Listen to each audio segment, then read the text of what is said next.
에게 도형의 기초를 알려드리겠습니다. 자, 먼저, 이렇게 찍어진 걸 뭐라고 하죠?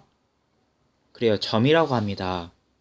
자, 이 점을 기준으로 이 작은 점들이 무수히 작은 점들이 이렇게 모이고 계속 모이다 보면은 하나의 뭐가 될까요? 그렇죠. 하나의 선이 됩니다. 선. 자, 지금 이렇게 구부러져 있지만 이렇게 고든 선을 우리가 뭐라고 하죠? 그래요. 고든 선을 직선이라고 합니다. 자, 이 직선이 이 점을 기준으로 해서 직선과 직선, 두 직선이 만나서 생기는 이 부분을 우리는 각이라고 합니다. 네, 각. 각에 대해서는 여러분들 4학년 때 배웠죠? 자, 그리고 이 두 개의 직선이 만나면 각을 이루게 되고, 이 각은 이렇게 여러 가지가 있어요. 자, 이렇게 90도보다 작은 각을 우리가 예각이라고 합니다. 그 다음에 이 직선 두 개가 점을 중심으로 해서 이렇게 직각으로 만났다면 우리는 90도로 만났다면 우리는 이걸 보고 직각이라고 해요. 그리고 또 이 두 직선이 이 점을 중심으로 해서 이렇게 만났다면 우리는 이 각을 90도가 넘어갔다고 해서 둔각이라고 부릅니다. 자, 이렇게 두 개의 직선이 만나서 각을 이루는데요.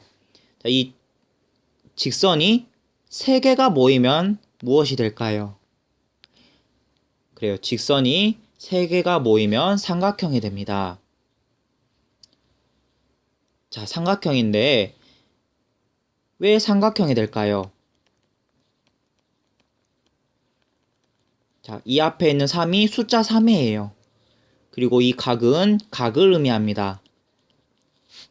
각이 하나, 둘, 세 개라 해서 삼각형이라고 해요.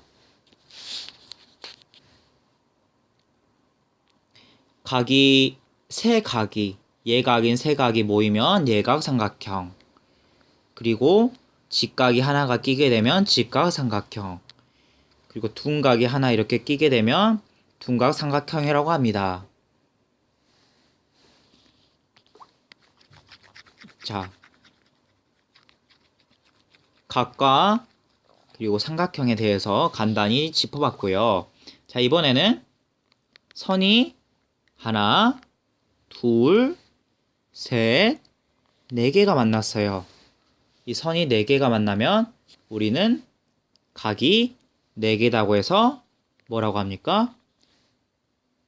사각형이라고 합니다. 이 사자는 숫자 4를 말하고요. 각은 각도를 말합니다. 각이 4개가 있는 모양을 보고 사각형이라고 해요. 자, 그러면 이 사각형에서 우리가 이 단원에서 배우게 될 게 이 사각형을 이용한 입체 도형입니다. 네, 사각형은 여러 종류가 있어요. 자, 먼저 두 직선이 평행한 평행 사변형. 그 다음에 그리고 자, 두 직선이 평행하다는 것은 이 한 쌍과 이 한 쌍이 서로 평행하다는 걸 의미해요. 그리고 한 직선만 평행인 사다리꼴. 자, 그 다음에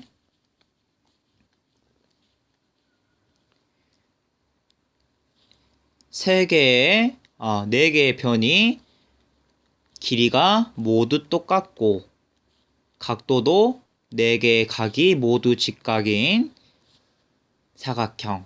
이걸 뭐라고 할까요? 정사각형이라고 합니다.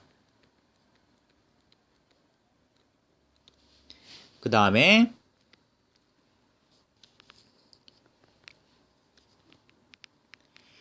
자, 2개의 변의 길이가 똑같고 또 나머지 마주보는 2개의 변의 길이도 똑같은 사각형을 우리가 직사각형이라고 합니다.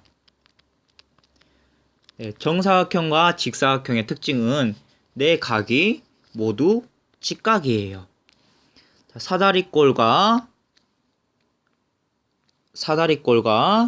그리고 여기 옆에 있는 평행사변형 같은 경우는 직각이 아니죠.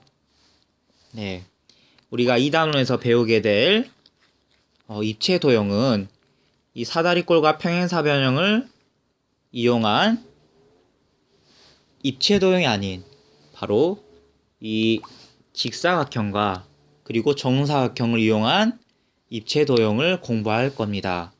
자, 입체도형이란 무엇이냐? 입체도형이란 뭘까요?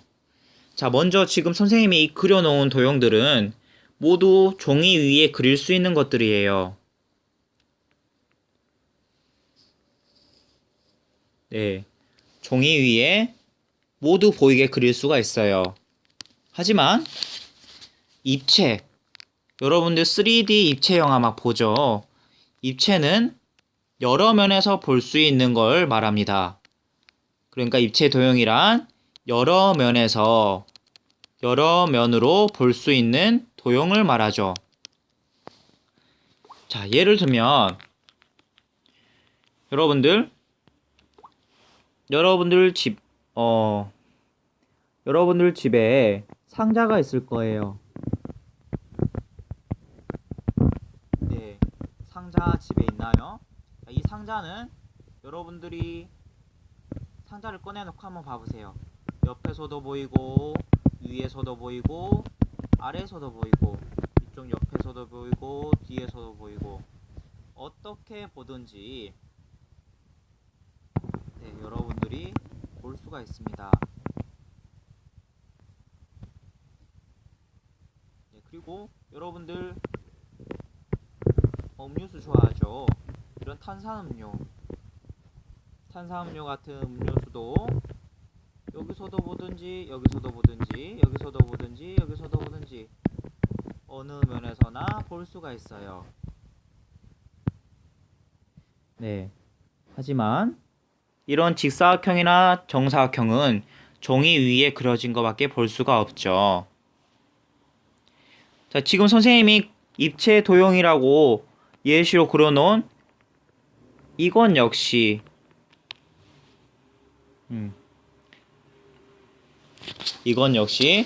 종이 위에다가 그려놓으면 못 보는 면이 이렇게 생겨요. 이쪽은 지금 못 보고 있죠? 이쪽 뒷면도 지금 못 보고. 하지만 여러분들이 실제로 이 박스와 캔을 실제로 보면은 앞에서 보든지 뒤에서 보든지 위에서 보든지 아래에서 보든지 어느 면에서나 볼 수 있어요. 자, 이런 거를 입체 도형이라고 합니다. 그런데 이 입체 도형을 여러분들 교과서에다가 실어 넣기가 매우 까다로워요. 자, 왜냐? 교과서는 평면인데 교과서는 이렇게 평평한 종이인데 이 입체 도형을 그대로 갖다 놓는다면 교과서는 울퉁불퉁하게 되겠죠. 울퉁불퉁하게 돼서 좀 갖고 다니기가 불편할 거예요. 그래서 이 입체 도형을 수학자들이 머리를 써서 이렇게 평면에다가 나타내기도 합니다. 어떤 식으로 나타내냐면 자, 이렇게 선생님이 방금 그렸지만 자, 이렇게 입체 도형에 보이지 않는 면까지 그리기 위해서 점선을 이용해서 이 점선은 보이지 않는 선을 의미해요. 이 점선을 의미해서 입체 도형을 여기 면과 여기 면이 있다는 것을 평면으로 나타내기도 합니다. 즉 평평한 종이에다가 보이지 않는 면까지 볼 수 있게 이렇게 교과서에다가 나타냈어요. 자, 이런 걸 보고 우리는 투사도라고 합니다. 투사한 그림이다. 투사도. 자, 이렇게 이거에 대해서는 수업 시간 때 더 자세히 배워볼 겁니다. 그 다음에 또 수학자들이 이렇게 입체적인 사방에서 볼 수 있는, 어디에서나 볼 수 있는 입체 도형을 그리기 위해 어디에다가 종이 위에다가 나타내기 위해 또 쓴 방법이 있어요. 첫 번째 투사도를 그려서 입체 도형을 표현한 것과, 두 번째 전개도를 사용해서 입체 도형을 나타냈어요. 자, 전개도란 이런 상자를 모든 면을 볼 수 있게 펼쳐놓은 거를 보고 전개도라고 해요. 그러니까 자, 이 상자를 여기 뜯고 여기 뜯고 여기 뜯고 여기 뜯고 여기 뜯고 여기 뜯고 여기 뜯고 여기 뜯고 뜯어서 이렇게 펼쳐놨어요. 자, 이렇게 펼쳐놓은 것을 보고 우리가 전개도라고 합니다. 그래서 여러분들 이렇게 종이 위에 있는 전개도를 잘라서 접으면은 여기 딱 접고 여기도 이렇게 자른 다음에 접어서 하면은 여러분들 입체 도형이 만들어지는 거예요. 수학자들이 이렇게 입체적인 도형을 이런 평평한 종이 위에 나타내기 위해서 많이 머리를 썼죠. 자, 이런 입체 도형에는 어떠한 것들이 있는지 이 단원에서 배우게 될 겁니다. 네, 이상입니다.